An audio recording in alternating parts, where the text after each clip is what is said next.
You are listening to the Enormocast. We gotta get Listen, where you playing in town? You playing here? We're doing the Enormo Dome, whatever it is. It's terrific. Oh, It's yeah, the big big house. We place, sold that it out. side of town. That's a Very big nice. place. You sold What's it that, out. 20,000 I'll say. seats? We really should. The hell are you doing?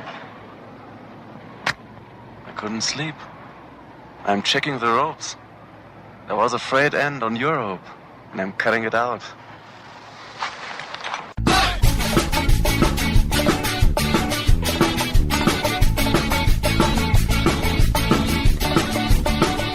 Bad weather. Now or later, anytime is good for climbing. Today's show is brought to you by Black Diamond Equipment, with support from Maxim Ropes. And now, La Sportiva has joined the Enormo Nation as a premier sponsor. And of course, don't forget Bonfire Coffee. Go to bonfirecoffee.com, enter Enormo at checkout to get a discount on great coffee and to help out the Enormocast. Please support all of our great sponsors and let them know that you love them. And now back to the show.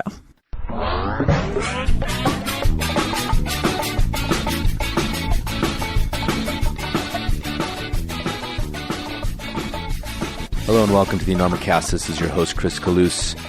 It is August 20th, about 3:30 p.m. That's afternoon time, an odd time to be doing this. This is episode 87. And on today's show, my friend Madaleine Sorkin. And when I met Madaleine years ago, I was comforted to know that the trad dream was still alive, especially among women. She was the young, up-and-coming trad climber, and now that was quite a few years ago. So she's still keeping the dream alive. But who's next? Where's the next generation of cool head, scary climbing trad master, especially among the ladies? Maybe it's just hard to be like that until you're in your 30s. I don't know. You guys tell me. Are they out there? Are they getting it done? And I'm not talking about just a few pictures on Instagram of holding some cams near a crack. Real, dyed-in-the-wool, hardcore trad climbers. But that's neither here nor there because we have one on the show, Madaleine Sorkin.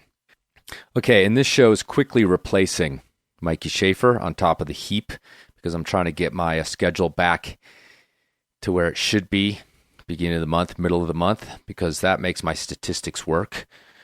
They're getting all wonky because of the way I'm putting shows out, so I'm trying to straighten that back out. But don't forget about Mikey Schaefer, episode 86. He's no longer on top of the pile. But if you haven't heard that one, go back and listen to it. It's a great episode about photography, about alpine climbing, climbing in Patagonia, how to be a pro. And, you know, a lot of folks ask me for more alpinists. Well, there's one for you.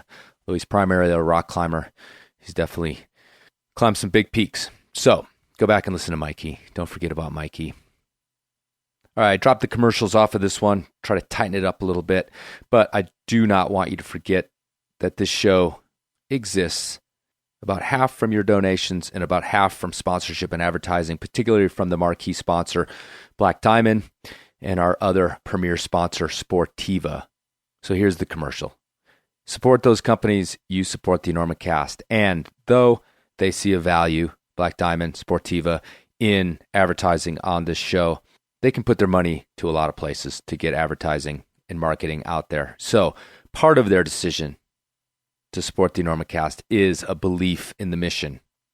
I sat down, I explained the mission to those folks, and they got on board because they see the Enormocast as something good for the climbing community, and so do I. And I think so do you. We've created our own little community here, and I think it reflects very positively on the greater community. So, you need gear, you need shoes. Black Diamond makes gear, Sportiva makes shoes. They make good stuff. Black Diamond's about to blow everybody up with some new cams coming out in 2016. They're floating around out there, but they're not for sale yet. 30% lighter. Holy crap. That doesn't sound maybe like a big deal to some of you, but when you lift the entire rack up, it's going to make a huge difference to you trad climbers. I mean, the number 4 weighs as much as the old number 2. Who is number 2? Number 2 is the gold one. In Sportiva, of course, I think they make the best climbing shoes on the planet. And here's another thing. They support Madaleine Sorkin. They support a lot of climbers and not just the big names. Their list of ambassadors and athletes is huge. I just looked at it. And a company like Sportiva is helping to keep the dream alive for those folks so then they can inspire us. See how that works? Anyway, that's enough of that. Just think about it next time you need some gear. Okay, let's get on to the show. Madaleine professed to be shy and to be a relatively closed person, but what we get into in this one is pretty deep, and she made herself pretty open and candid. And I hope you appreciate when people like Madaleine come on the show and allow themselves to be a little bit vulnerable, because those are the best ones, wouldn't you agree? The best Enormocasts. And I do my best to draw it out of them, but they have to be willing, and Madaleine was willing. So I hope you really enjoy this one. A conversation with Madaleine Sorkin.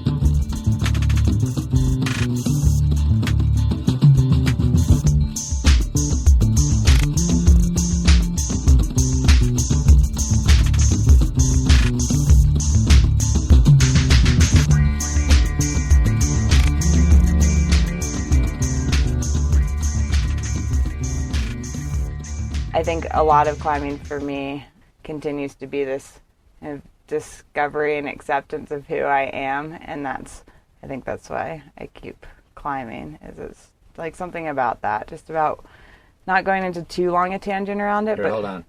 Oh, we're in it. Yeah, we just started. You can't use that. Why not? You fucking suck. I thought we were just No, I know. riffing. I didn't. We are just riffing. Sounds good. I'm getting it's my high on coconut water. It's my podcast way. Because that's how podcasts work. And yeah, sag on in. But I like that. I like what you were getting at. So anyway, let's go ahead and start for real. Sounds good. Okay. Here we are. I'm sitting in the mobile studio in Rifle, Colorado. I haven't actually done an interview out here in Rifle in a while, but I have done a few. So you're in excellent company. I'm sitting with Madaleine Sorkin, who has graciously allowed me to interrupt her evening and sit down in the mobile studio. You've only been trying to track me down for about 5 years? Yeah. Well, more trying to get you to sit down. I see you all the time, actually. She's a restless soul. Restless soul. And I was trying to think of, I haven't done this in a while, but I used to always open with these things. But I was trying to think of when we met and how I know you. I think that we met in the desert. Right, in Indian Creek. Like, was it a Thanksgiving? I was checking out some hot rig of yours. Probably. Were you with Kate? I think it was 2008 or 7. Yeah, it was a while back. It might have been the same time I met Kate too. And everybody was in the Super Bowl. I think it might have been a Thanksgiving, or maybe not. 2008. Did you just maybe the snowstorm? Yeah, the big snowstorm. The snowstorm of 08. Yeah, that was the one. I didn't know if I was going to be able to get my van out. Yeah, no, a lot of people didn't. Everybody spent the morning like trying to help people get their trucks out of there. Yeah, it's because it was like super nice. I mean, it was cold and cloudy, but it was like totally chill until literally probably 3 a.m. I think it started snowing, and I woke up with my tent like collapsed like almost down to my face, and I was just like, what the fuck is that? And I'm like, poof, and I just pushed like a foot of snow off the tent. Merry Thanksgiving. Well, and the funny thing was that everybody had gotten drunk and just like, fuck it, we'll clean up in the morning. And right, and so then you couldn't find any of your crap. Everybody split. Everybody split except for, literally there was me, this guy Tom Ramier, and couple other people. I think maybe Mason Earl was around, but then because like Thanksgiving's kind of the close of the season anyway, right? And then that really just like shut the door. But we were there, and then it did actually melt in a couple days, and we found like all this awesome shit under the snow, like knives and pots and pans and all these beers and like just like everything just emerged from the earth. So that was kind of cool for the people who stuck around. That is cool. It was very generous of everyone. Right. Yeah, so we met there. Actually, I think I still have some gear in here from that. Nice. So even though I don't think I was in this actually that time, but yeah, I got some gear. No, I think this was new. Yeah. A year or two later. Yeah. So anyway, but yeah, so we've known each other for a while and climbed a little bit together. Yeah. We went and got roasted on the Black Canyon that one time. Yeah. What did we try to climb? We tried to climb Tag Your Time. Oh yeah, that was awesome. So we did tag your. We did the first part. Yeah. We had an on-site day, but we didn't. We did the bottom half of Take Your Time, and then you with your experience of the black were aware that we were moving way too slow. Well, it was also we'd gotten way too hot. Yeah. It was pretty hot.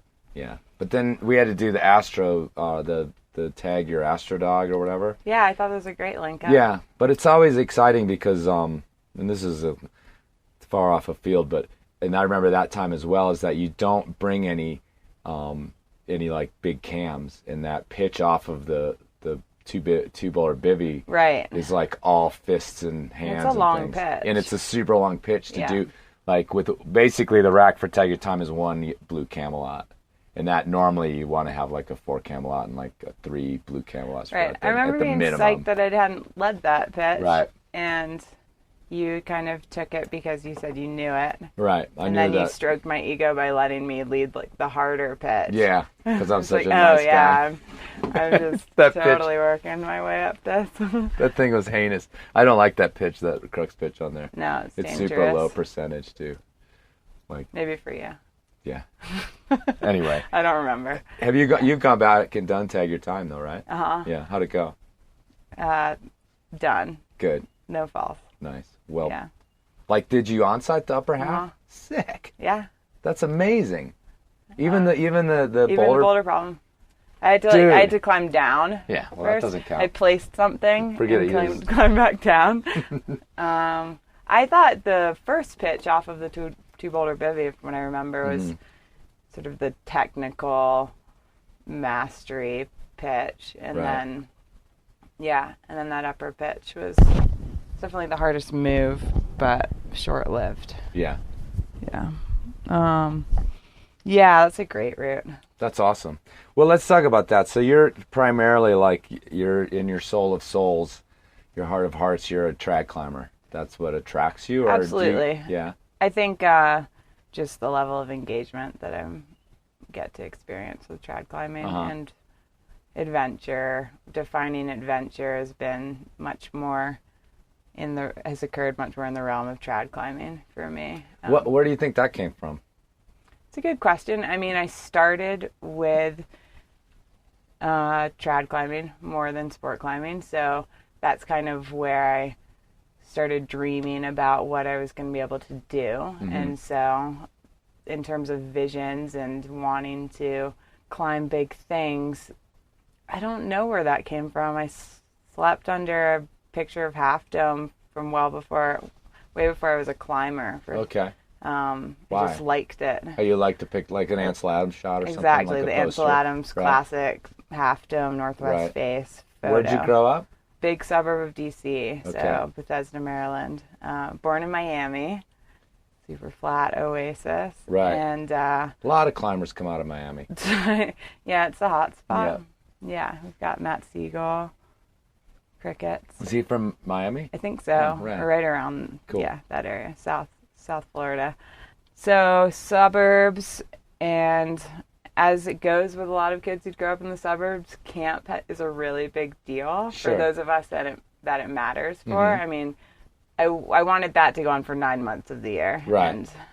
But that's where I started kind of having my first, I think, adventures, was through camps, really. And when I was 15, I went to a camp in the South Platte of Colorado, and I was just looking for a climbing program at that point, and found one in the back of a climbing magazine. They had this little advert, just text, of Outpost Wilderness Adventure, and so I went there and did a rock trip, which they pretty much showed you how to road trip climb, trad climb, and there was a backpacking component to it. It was a neat trip up into the Wind River Range, and we went to Sinks, and that's actually the one other time I've been to the Lander Climbing Fest. Oh, right. 15 or 16. I just remember a pull-up competition. But there was this lifestyle that I was exposed to, the people who ran the program, and the guides. They're often ski guides in the summer, or ski guides in the winter, and then climbers in the summer. And so I just saw this different way to live that made a lot more sense for me, I think. I didn't realize I was a misfit, I think, for a while. I think I was a jock in school and I was happy enough, but things definitely lit up for me from like age 12 on, when I started having these summer experiences of getting to be in the woods more. And just have this outlet in which, for whatever reason, that loaded as I was free, and there was just a lot more confinement feeling in the rest of my time, the rest of the year. And so I think this symbol of freedom has always been a part of climbing for me, and so trad climbing's in some ways a better fit because you can go wherever you want to go, in some a little bit more than you can. You can go to any mountain range and climb something. Right. And then I think also just the partnerships and intense experiences in that regard.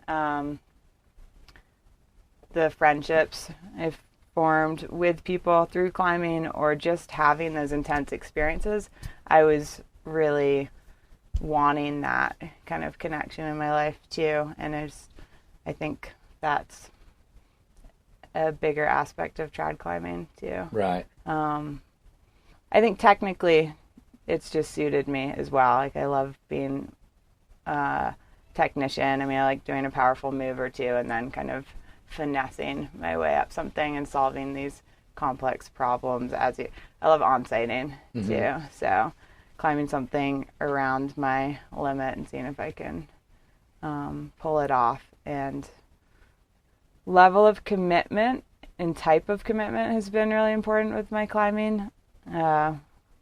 Never been able to boulder for very long. And then sport climbing, I've certainly gotten more disciplined around at different times.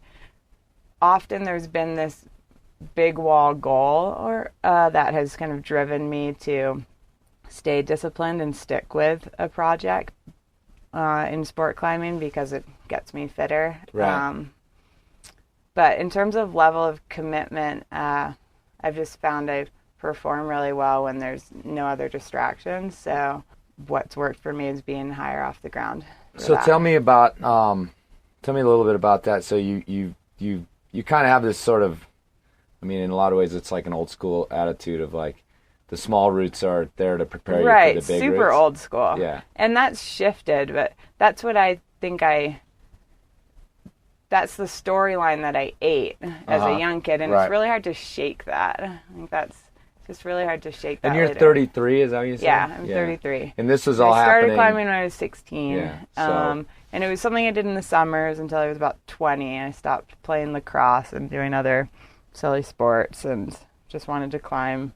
So did you go back to this same place a few times, this one you found in the Platte? Like a few summers in a row? Oh, yeah. I went to this camp. I mean, I guided for them. Oh, you switched into guiding for them. I went there that summer, and then I called my parents and told them I was staying, and I was on work crew that summer. And then I was an intern the following year. And then I started being an instructor until my mid-20s. Yeah. So I would sometimes just work one trip for them, but I was pretty active with them for a long time.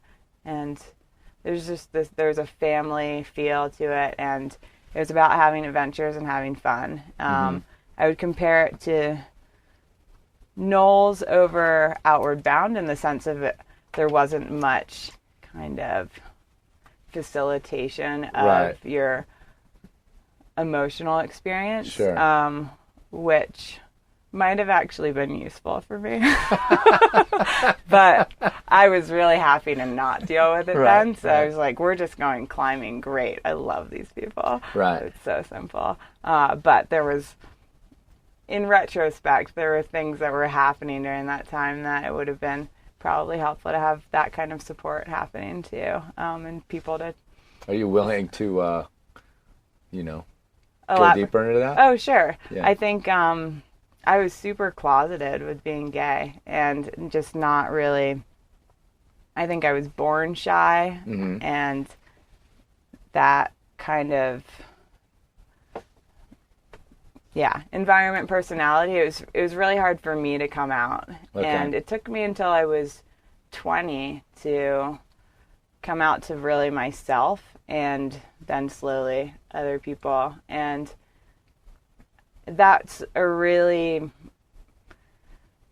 I think that's a sore spot for me, because I think about this kid that I was at age 10, and I was really self-aware already by somewhere between 10 and 12. Like, I knew I was different. I knew I really couldn't care less about the guys my friends were talking about. It was just sort of having boyfriends to have a boyfriend, and poor boyfriends that I dated because they just felt I think whatever. that's pretty common, Doesn't matter, though, don't you? Yeah, whatever. Yeah, at that age or up through high school. But, yeah, I just, more what I feel for that kid of me who just repressed this whole part of, like, I had the self-awareness, but just didn't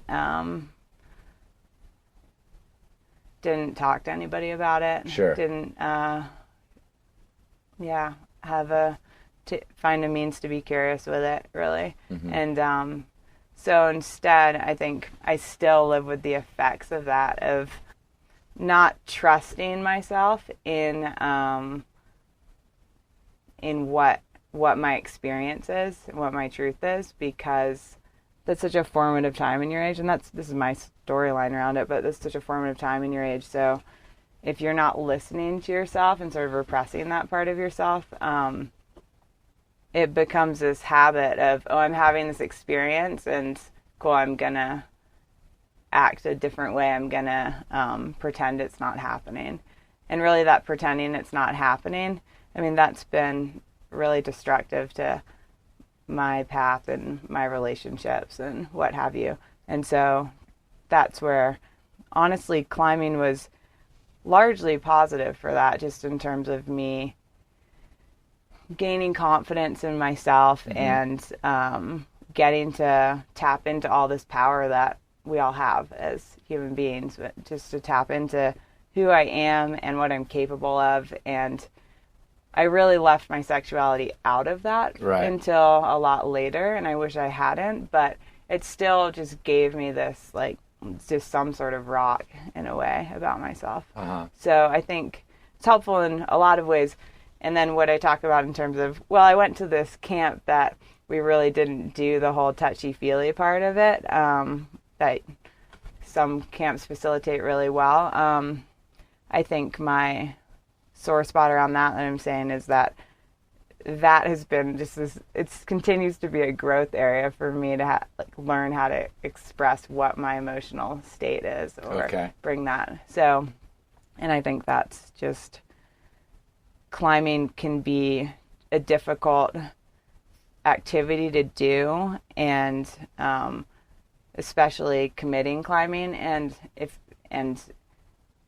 an easy area to negate your emotional experience. Absolutely. And so I was kind of hoping I'm gonna jump into that. Yeah. Okay. So the habituation that's happened through climbing from that is very real. Right. Well, I mean, because I was just thinking, especially with like the type of these big adventure goals these things have, it's almost like, well, this is gonna be hard enough without me like bringing this also. Yeah. You know, these things. You know, because when you started to talk about it, I'm like, yeah, that's kind of the feeling you have, is like you leave and you go on these expeditions, and whatever, you know, problems you're having, it's like, well, I can't bring these with me because it's already hard enough, and I'll deal with this shit when I get home in 6 weeks or 8 weeks or whatever. Do you know? Right. Is that maybe part of it a little bit?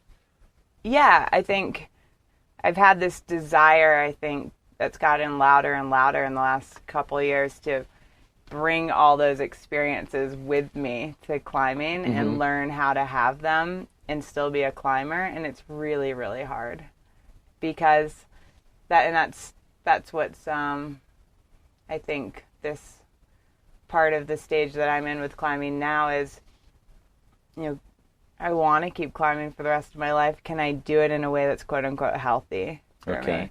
And I think that's just, honestly, I think that's an ongoing question. Right. Yeah, but what would your alternative be?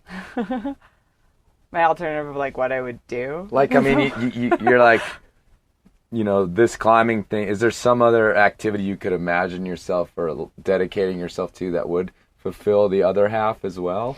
I mean, other than just, I mean, you're like giving up climbing because it interferes with relationships, or?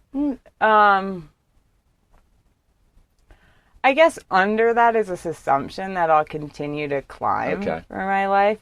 But it's still just this question of if I can do it in a way that's like kind to myself and my relationships. Okay. Yeah. I mean, I can certainly go to all or nothing thinking around it. Okay. And that's kind of the mentality that I've taken with climbing historically. So that makes sense just in terms of mission-oriented, kind of all or nothing. And I guess I've wanted to pull back from that more recently and do what's harder for me, which is integrate. Right. And so, yeah. Well, it's interesting because, you started this path we're on right now talking about being closeted and coming out and all those sorts of things. Yeah. But really, it's also pretty universal, that climbers... Well, I'm just saying with climbers, it's like, dedicating all this time, effort, and ignoring other parts of their lives. I mean, it's not just like a gay or straight thing. It's like, yeah. So, but I mean, I'm sure it has its own twists and turns in terms of that. It has its own personality. But I think in terms of climbers repressing aspects of themselves, or in terms of being willing to engage in whatever their like emotional environment is internally while climbing, I think that we're really good compartmentalizers. Oh, for sure. And you need to be on a level with climbing. So, well, yeah, I guess that's what I mean. I mean, there's like, you do need to kind of, literally times when you need to shut off all that stuff or you're going to not survive or whatnot, Right. Yeah. And I think the hilarious thing for me has been like this. I was just on a trip I was telling you, my friend Sarah, climbing long multi-pitch climbs in this area in Morocco called the Tajia Gorge, and really it's overall pretty low commitment. I mean, it's all bolted and what have you, and yeah, but you're in the middle of nowhere. We're in the middle of nowhere. If you get hurt, it's going to be a while for. I mean, so there's commitment beyond the fact that it's bolted. Yes, right. But what I can watch myself do is try to make the situations in some ways more committing, especially like single pitch sport climbing. My brain will start trying to find ways to make it more committing or just sort of more engaging for myself. As I've said, there's just like more of a type of commitment that I think I perform better at.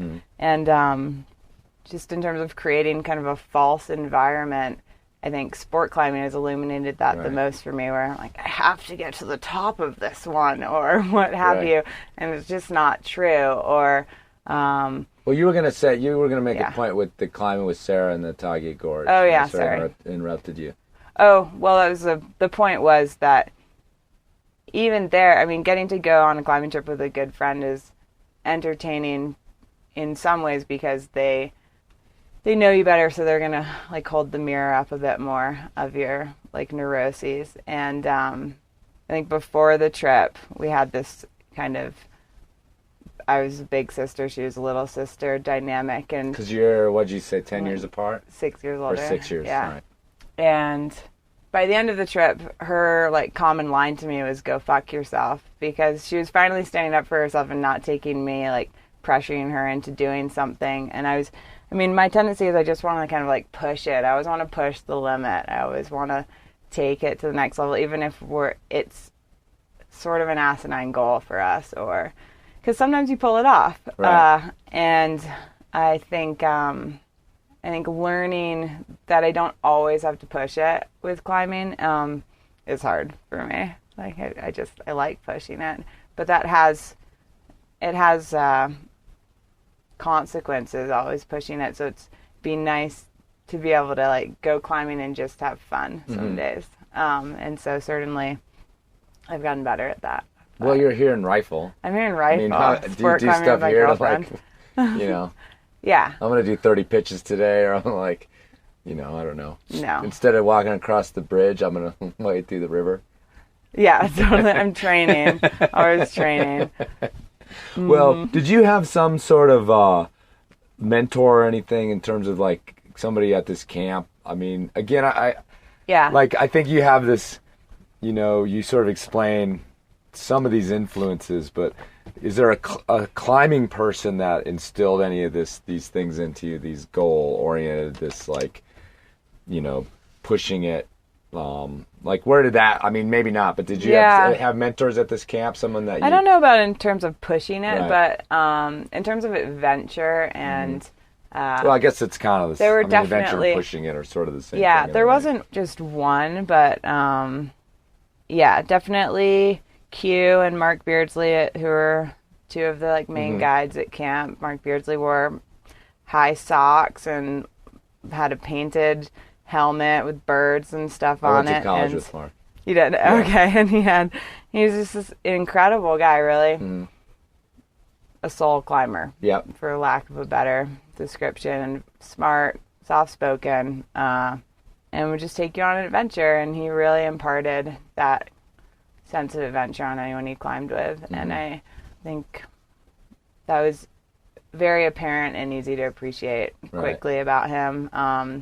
And Q was just pure fun, and you didn't really know what you were going to do with him that day. But on top of that, there was an instructional kind of safety background to climbing with them, and I learned a lot from them. And we also brought in Craig Lubin to teach our guides trainings. Okay. And then I did an AMGA Advanced Rock Guide course with Craig Lubin in 2005, and then climbed with him after that. And I considered him a mentor. I definitely learned a lot from him, and he's one of those people who loved teaching people how to climb.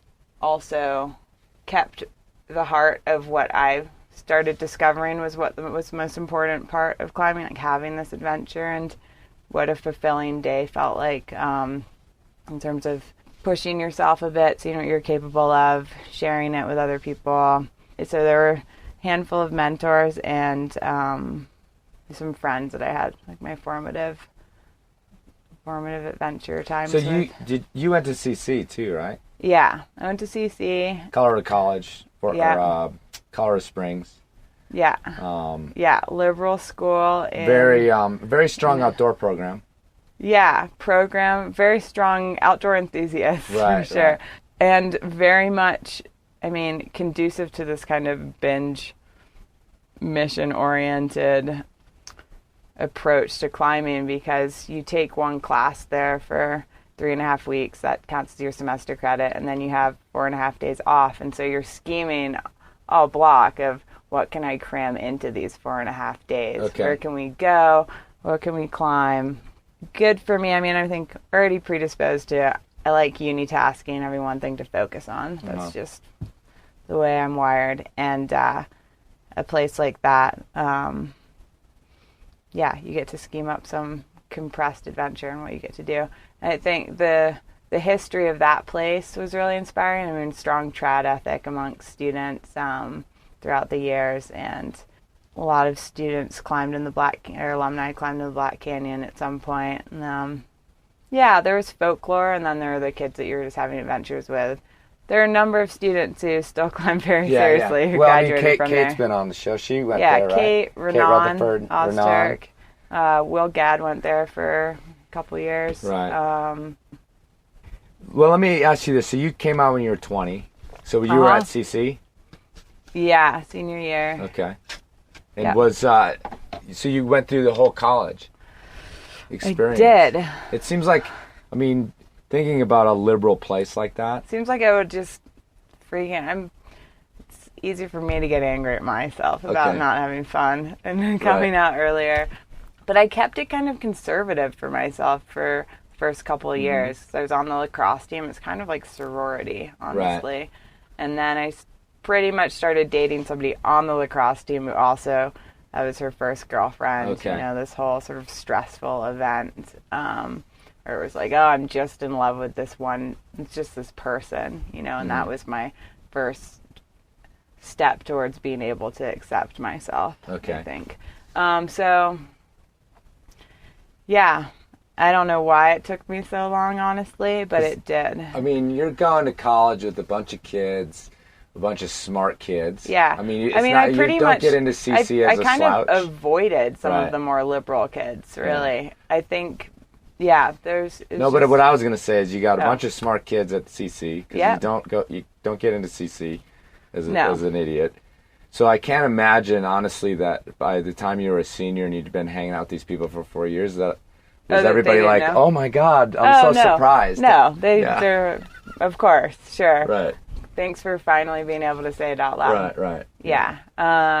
No, I mean, uneventful. Right. My coming out was uneventful. I would imagine. That's what I was getting at. They'd be like, what are we climbing this weekend? Or... And same with my right. family largely. Mm-hmm. I mean, my mom's side of the family, my mom's British, and it felt really important for me to come out to them. But what I always found amusing about my coming out to the British side of my family was I literally was sitting across the table with my grandma and said something along the lines of, I have a girlfriend, or I'm gay. And she's like, oh, that's nice, pass the butter. Right. Like, that is sort of the British way. Totally.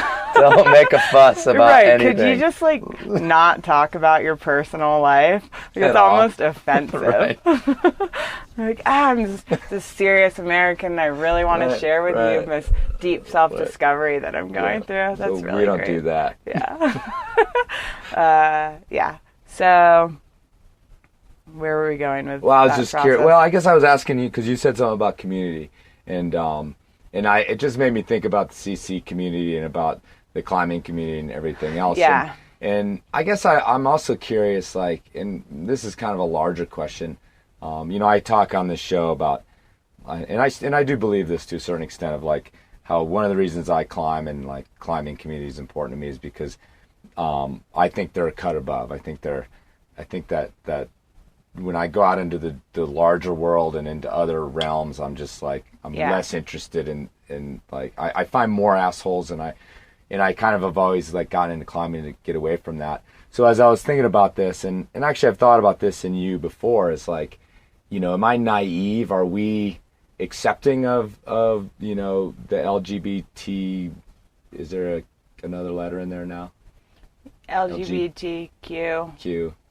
But anyway, the community... T. You've got T in there? No, yeah, I did get good. the T in there.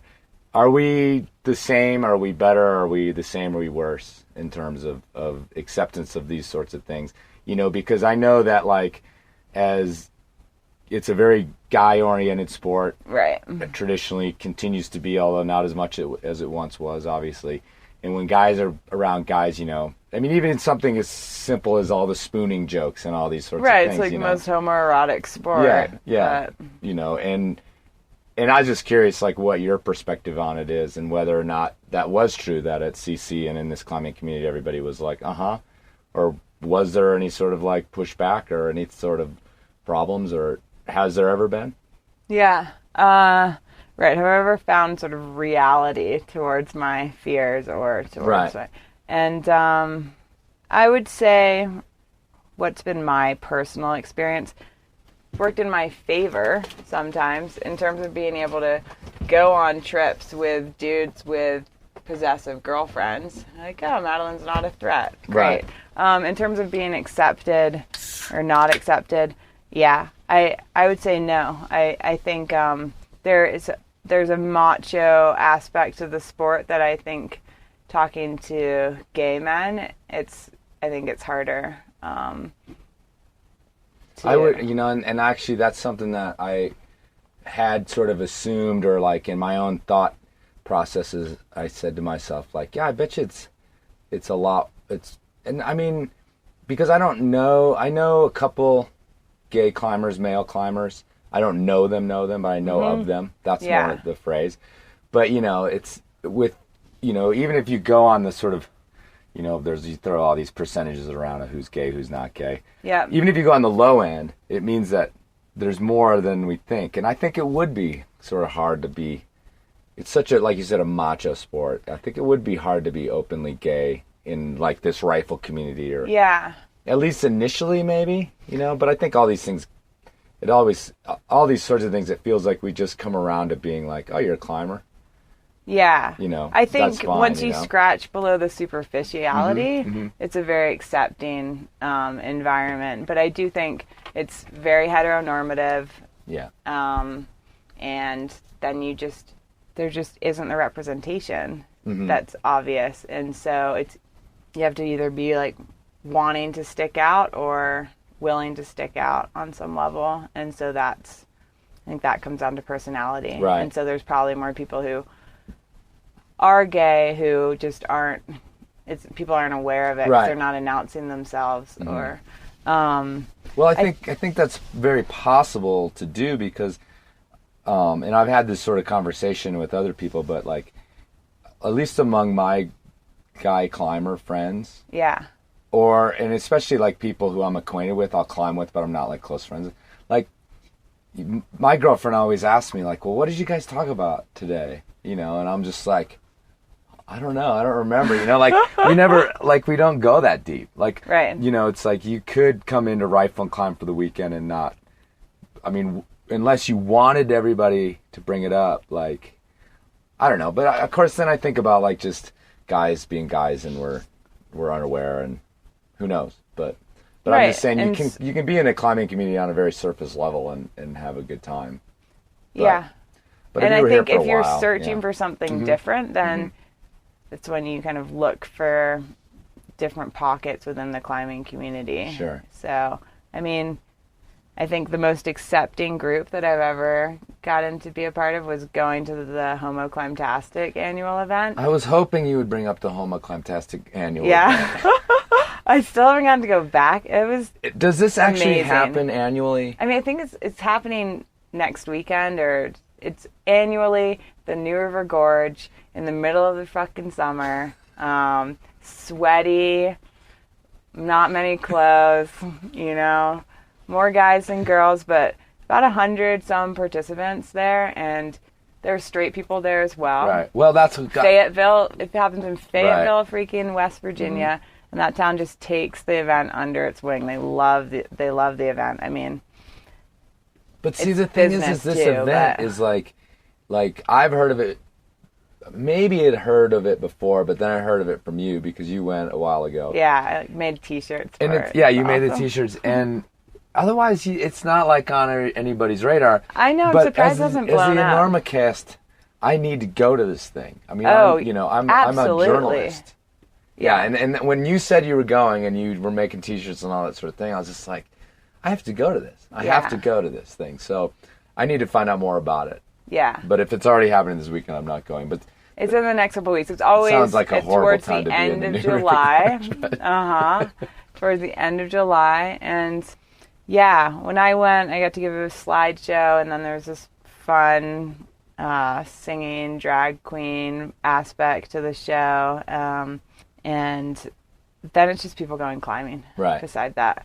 And there was a film being made that summer too. So it was kind of special when I went out, because I went out with a friend who's in their 60s and was transitioning from male to female at the time. And so that was a really big deal for her, and just the beginning of her process and finding this community.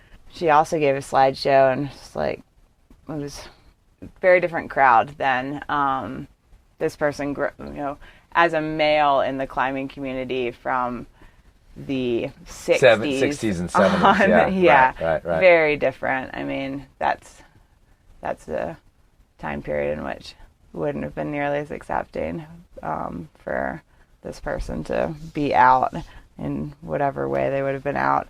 But it was special for me to just realize that there is this level of comfort that comes from, being with your quote unquote tribe. And it's one of those things of, we find that in our climbing community, but then it is even more nuanced than that. Right. It's not as though you connect with every single climber. Right. There's certain kinds of people, and I think this group, while different in the sense of they just want to go have fun, and I can't really fully identify with that from my climbing perspective. Right. The much more kind of liberal with their sexuality, and liberal in terms of like expressive. Like, I don't think about climbers as very expressive with their sexuality. No, I guess that's what I was trying to get at earlier. Like, yeah, not necessarily anyway. Yeah, it's a comforting environment for me to practice being myself in, which has, as I've said, been challenging for a long time. and I'm much better, quote unquote, at it now than I've ever been. Let me go back a little bit, because we're like dancing around something that you sort of talked about a little bit before we started recording. But, you know, you got out of college, you decided to become essentially something of a full-time climber. You have sponsors now, but it wasn't always that way. But you've always, more or less like the last 13 years or whatever, you've cobbled together this climbing lifestyle of mostly living on the road, whether it was working jobs or, you know, or guiding more. Mostly not working. Yeah, mostly not working. So, but, you know, this arc of, you keep coming back to this, like, is climbing fitting with my self-image? Am I, you know, are you becoming more self-aware? Like, you know, what have you learned, you know, from this sort of adventure?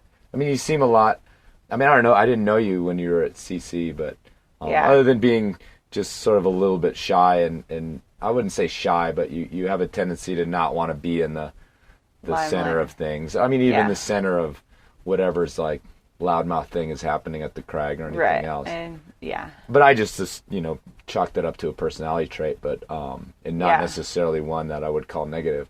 But yeah, I mean, talk a little bit about this. Like, you're a grown up now.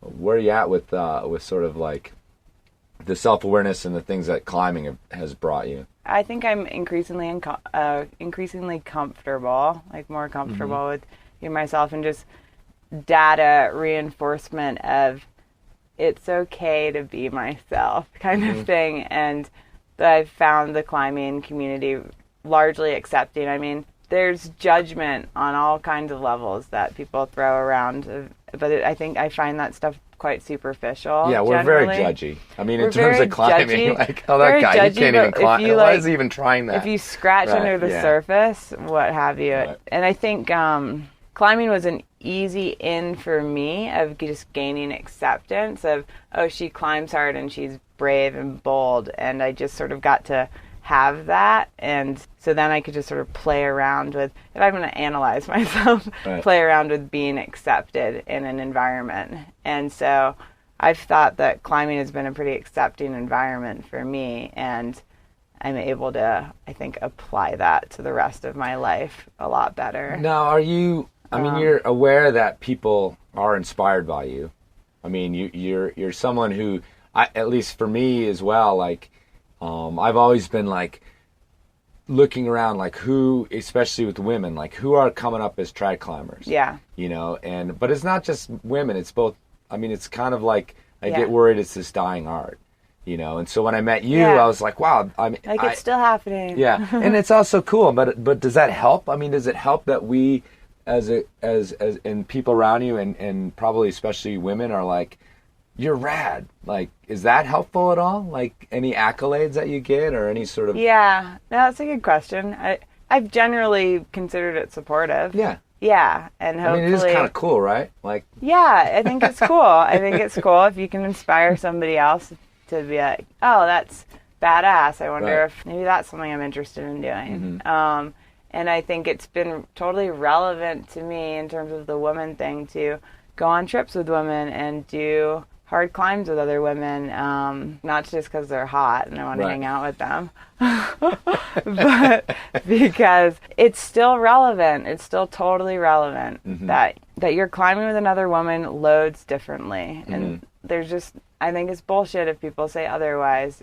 Overall, I mean, there's certainly been situations where I'm the caretaker of climbing with other guys and I'm just the rope gun. But with another woman, there's a partnership there often that if you can find it, sharing in like a mutual responsibility for the trip and your objective, and it feels like a greater responsibility in some way. And why that is, I think in some ways it's just because you're working with a lot of the same kind of strengths and weaknesses, demons and heroines and what have you, and so you inspire one another more on some level, and then you also get broken down in the same ways. I think the way you process your emotional state and such, and so it asks more of me to emotionally support another woman on a trip than it does often with a guy. Well, let me finish up here because it's gotten heavy. We've gotten into the gender and the sexual politics. Now. Yeah, let's just talk about climate for a minute. So you actually were joking a minute before we started recording about this point of pride with you, and I want to use that as a place to sort of go with your climbing. Oh, sure. But what was it that you said to me? That my point of pride is that the hardest I've red pointed is the same on El Cap as it is on a sport climb or just 50 feet off the ground. And so in terms of, I've sent 13C on the ground and I've sent 13C 3,000 feet off the ground. That's a point of pride because most people I know who send hard on a route on El Cap climb harder than that grade. And so I think that's the standard thought. Yeah, you sport climb much harder than you climb on big routes or you climb trad climb or whatever. Like sport climbing is where you hit your highest grade. Yeah. And I think the technical aspect, the technician side of climbing on rock like on El Cap is some of the more stimulating climbing. What route are we talking about? The Premier Wall. I sent the crux pitch of, and that's and for our podcast audience. She just made a stemming motion. So the stemming corner. This isn't a video, so I just wanted to elucidate that. When she said the premier, she there was this little penguin thing happening with the hands. There are a couple of the baddest pitches that I've gotten to lead. The premier route I sent through the crux, which was pitch 24, 26, somewhere in there. And then we didn't finish. My partner couldn't do it. It was our 5th day in this heat wave. And we finished the route, but we didn't finish freeing it. So that was disappointing. It's been this nagging thing of going back to, but... You have to do it in January, apparently. Apparently, that's when you send. Yeah. At night in January. Yeah. That pitch was one of the more meaningful pitches, I think, to me, because it's probably just because it has all of the makings of it. If I go back to... I wrapped into the route on my own 2 weeks before it and stashed water for my partner Joe and I. And when I was on it, I met 2 aid climbers there, and I had wrapped down maybe as much as 900 feet down. I don't think it's quite that much. A lot of static line, and it was a mission on my own, so I was kind of gripped about, it's always scary wrapping over the top of El Cap, and I had this beta from Nick Berry about which beaners you clip, and it was very sketchy beta, you know. Went into your Nick Berry impression for a second. Nick Berry. It's no big deal, Alex statement, but Nick Berry style. And so, you make sure to clip a locker to this pin and clove it off here. And I mean, I had this scribbled down beta and found the right tree to wrap off of, but you're coming into the route, not on the route. And so it's just kind of frightening. And so I'm wrapping down with a ton of static line on my own and just a ton of water too to stash for 3 days of climbing from there. So I wrap down, I get down to this crux stem pitch and it just looks impossible. And I meet these aid climbers and they're super friendly and let me practice going up and down it. And I think, this is actually totally possible. So I'll go up and down it a few times, and you're just pasting your feet and your hands in the same place. It's kind of a crack climbing technique. Once you get the technique down, you know what to do. There's this open corner system, and you hammer pins in the back of it when you lead it, and then put some slings on those, and you're way out from them, so you just have all this space, and then you're clipping them as you scoot up it until you get to a kind of roof part, and then you start placing some cams. But I GMR'd back out and pulled my ropes out and slept up on top and just felt like that satisfaction of, I can possibly climb that pitch, and I just did that on my own. That was kind of cool. I've actually figured out where the hell to get to on the wall, and so that's the kind of stuff I find satisfying. But then I get down to the bottom in the morning. I slept on top, I said, and one of the aid climbers had died. Right, they pulled the block out. Yeah, and it was a really surreal, upsetting experience of, I think, I got down to the valley floor and was trying to figure out why everybody was down there and why there were ambulance trucks, and I see Mason's body hanging below this roof that's right where the stem corner is. And yeah, his body's just swaying there at the end of his static line because he had cut his lead line. Right. Fell 200 feet to the end of his static line. And first I'm just wondering, how did I influence their trip? And God, did I just fucking contribute to this? And just that kind of stuff. And just the, I think after absolving myself from that, just what we all go through with somebody dying, like trying to reconcile that, and just like it's just horrific. I mean, it's so not necessary, and it happens, and it's hard to know what to do with it, right. Where to put it, and so I think for me it tainted that route a bit, and I was very conflicted about whether or not I wanted to go up it. And in the end, I mean, as I've said, I like overcoming adversity, and I like contrived all or nothing things, and I think that's part of what put me up there is wanting, like, just getting into this kind of like warrior space around it. I don't know how to better say it, but it is, I just think the psychology of climbing is really interesting. So we ended up deciding to climb that. We were debating between that and maybe just doing a different route and not having to be on that. And nobody else was climbing on that route. So we tried to have a little fundraiser for Mason and drew a huge heart with chalk in that area where his body had been. And I think, it felt like a lot to overcome for me to lead that pitch. So that was, in terms of ghosts and the actual challenge of the pitch, very engaging, memorable pitch. And part of that is the experience. When I actually led it was just this total focus, and I think that's what we all have hoped to have in our peak experiences with climbing.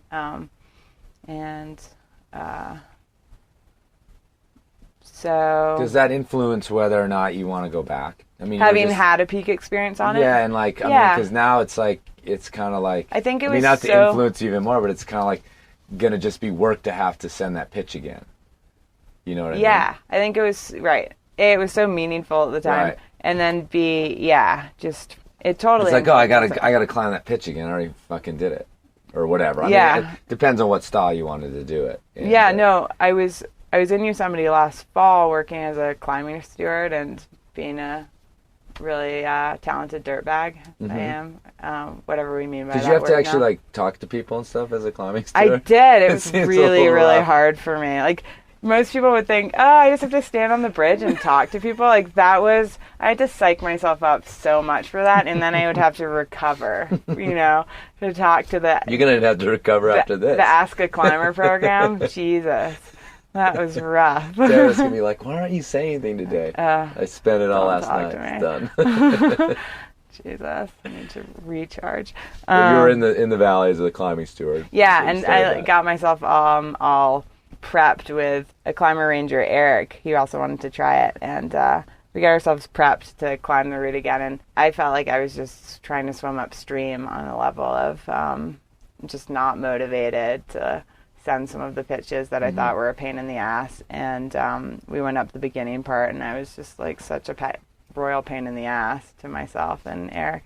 And then we got postponed from weather, and I made the really great call to go try to climb Freerider in a day, because that's something I've always wanted to do, and pulled it off. Actually, having not prepped, I pulled it off through all of the crux climbing, and then I got to like Knights of the Round Table, so through the 512 climbing, it was within 500 feet, 600 feet of the top, and just totally lost the plot and bonked. Well, there's some hard climbing. There's still really physical climbing, and my friend and I, we were Scotty Burkhoff with or whatever. Yeah, it's no slouch.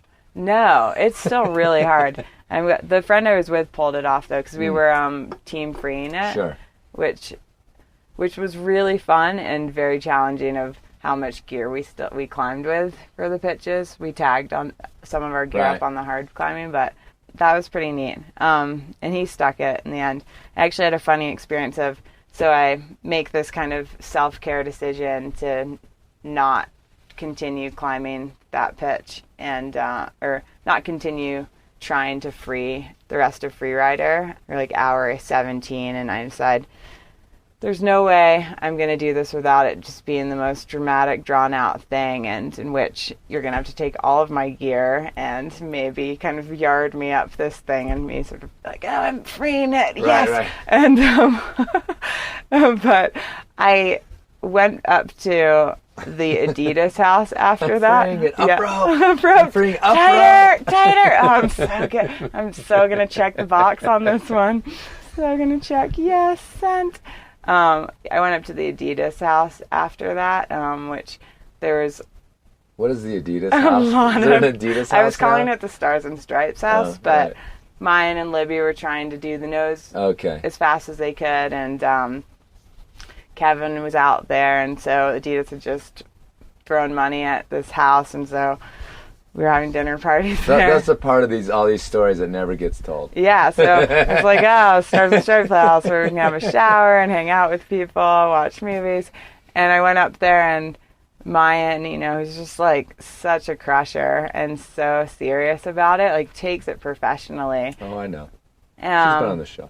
Yeah, so she takes it really professionally, and so she and I kind of are a little bit oil and water in some ways, and also there's respect there. But I tell her the story of how I got to the Knights Roundtable and just decided, best self-care decision, not gonna try anymore. And she just gave me like this blank alien stare, in which I was like, it's like, okay, yeah, like when you're so tired and you just can't. Like, huh. All right. Yeah. I know I should probably do more crunches. Fuck. Guess I'm not going to be the best. Well, all right. There's always the free rider away to your efforts, certainly. Maybe. Had you been on it before? Yeah. Well, Kate and I freed it. Right. 5 years ago, and so no, I'd been on it. Yeah, but it was definitely a kind of going for it. Didn't know. Sure. I went up the Teflon corner. There are 2 ways to go up this one part, and I had never been on that, and so that was I was redlining on a lot of my climb it in a day attempts. Sure. So it's understandable why I crashed. Mm-hmm. I'm gonna have to get some tips from James Lucas if I try it again. Totally. Anyway. I just got an email from James, so we're probably going to be on the show soon again. Oh, great. So, post free rider. Post. Yep. Yeah, it's like a different era. I know. Your whole mind is like expanded into this whole new world that no one else can really. What's the key beta? Go to Spain for 3 months. I guess for him. For me, that didn't work so well. I came back to rifle and just got completely destroyed. Yeah. It was a joke. Huh? Yeah, it was a super bummer. Like, I couldn't get off the ground on a couple of things I tried. Wow. Yeah. Anyway, the only way to get in shape for rifle is climbing rifle. That's the lesson there. Well, let me wrap this up here. You mentioned the word motivation or motivated or what you're motivated to do over and over again. So what are you motivated to do right now? Not necessarily giving away specific goals. Because the pre-send, I can only imagine the pre-send thing is not in your wheelhouse. The telling people what you're going to do. I've never been very good at that. Well, it's not that's, again, I'm not criticizing you. The pre-send is this new thing in climbing media where you talk about it before it happens, while it's happening, and then also, hopefully, after it happens, although people have been running into this problem of not ever getting to the after it happens. Yeah. But anyway, what are you motivated in terms of climbing? Like, where are you at? I mean, you're here in rifle, apparently probably training for some bigger thing. No, I'm actually trying to maintain while I'm guiding full-time this summer. So who are you guiding for? Colorado Mountain School. Oh, right on. It's actually, I the know. Alma mater. Right? Totally. Yeah. It's actually my old jam. It's been fun, but nice. It's definitely... Out of Estes, you climbing more down in Boulder? A lot in Eldo, but yeah. I had a really long Petit Grippon day the other day. Fuck yeah. Just like, I remember long Petit Grippon days. Yeah, I met the climb at 2 a.m. at the trailhead. I know. We got back at 9 p.m. I've been there, sister. More than you could care to count. So that's... At least you got to do some technical climbing. Totally. That used to happen to me on the frickin' north face of Long's Peak. I bet, on like the keyhole. Yeah. No, not the keyhole. I only guided the keyhole once, and it was a 6-year-old kid, so I felt okay. Oh, wow. That's pretty cool. But, no, North Face. The cable route. Yeah. Yeah. No, multiple 17, 18-hour days, no big deal. But we were only, I was actually just talking to somebody the other day, and I remembered that when I first started there, we were getting $75 for a Longs Peak day. Yeah. $60 for a normal day. They gave us an extra $15 to go up Longs Peak. Yeah, well, the pay's still bad, but it's better than that. Jesus. It felt fine to me, man. Yeah, I was like, I'm climbing, whatever, I don't care. Sick. We always used to try to get some sleep, because you start at 2. Yeah. But we always used to challenge each other to just go you were to the so bar. Young, it didn't matter. Go to the bar, hit last call, meet your client.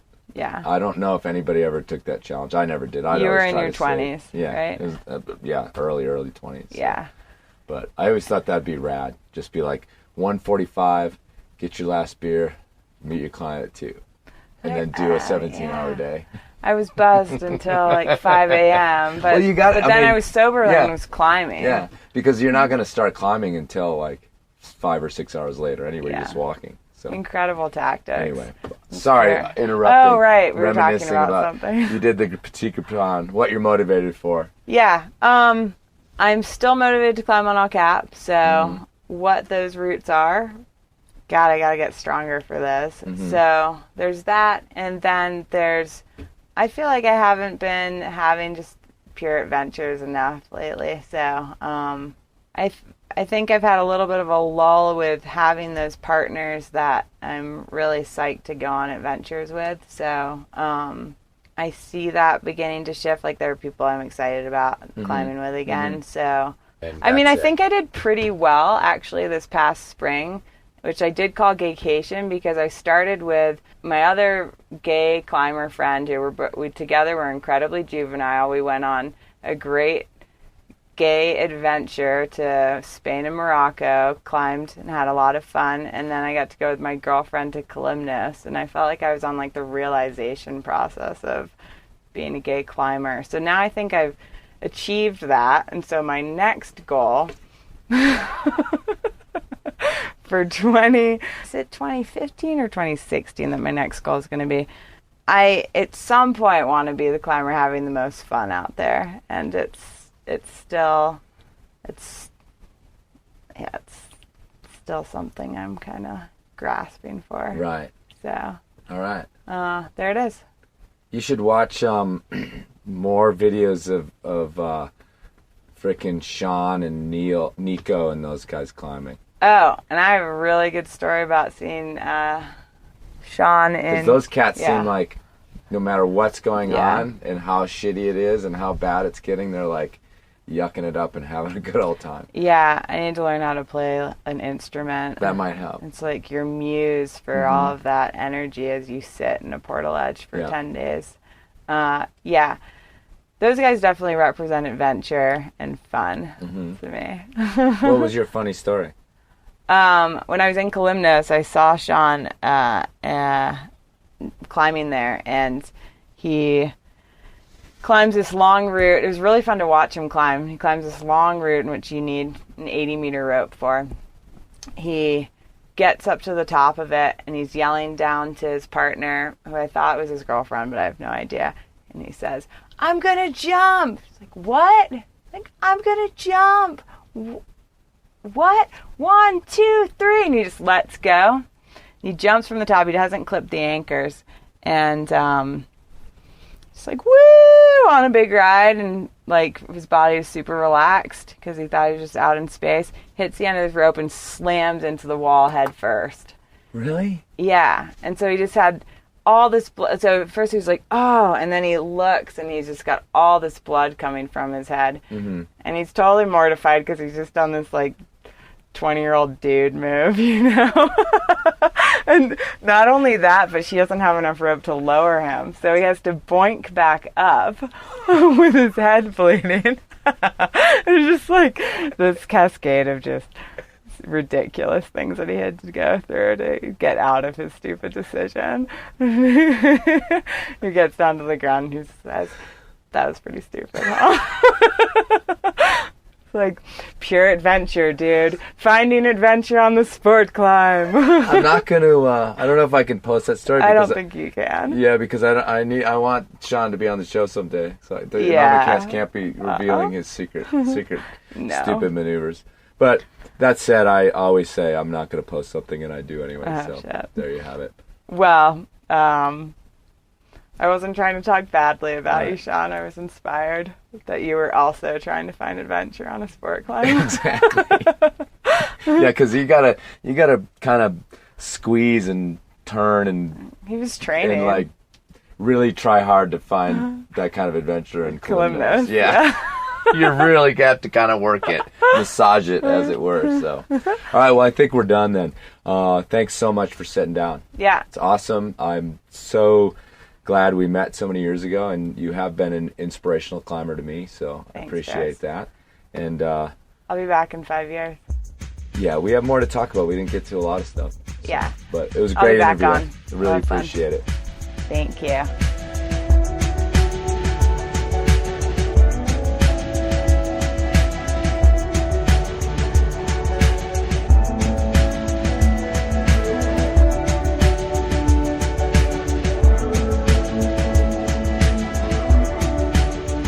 All right, folks, thanks for listening. And again, thanks, Madaleine.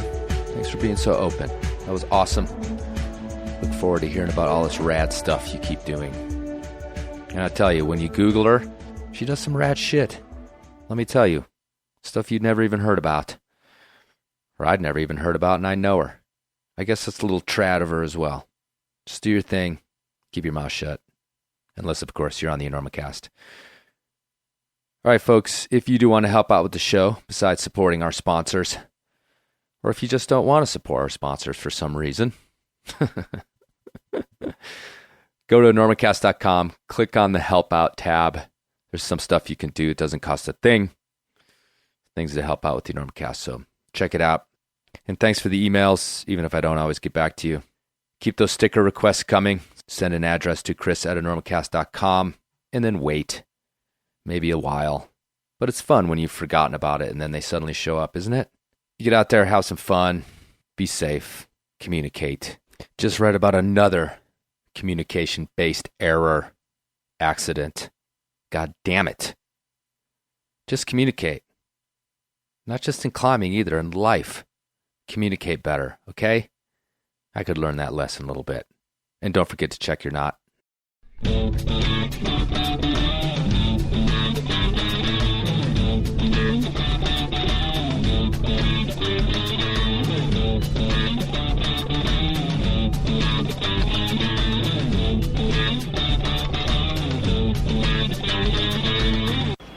I'm going to give you a little advice. There's a force in the universe that makes things happen. And all you have to do is get in touch with it.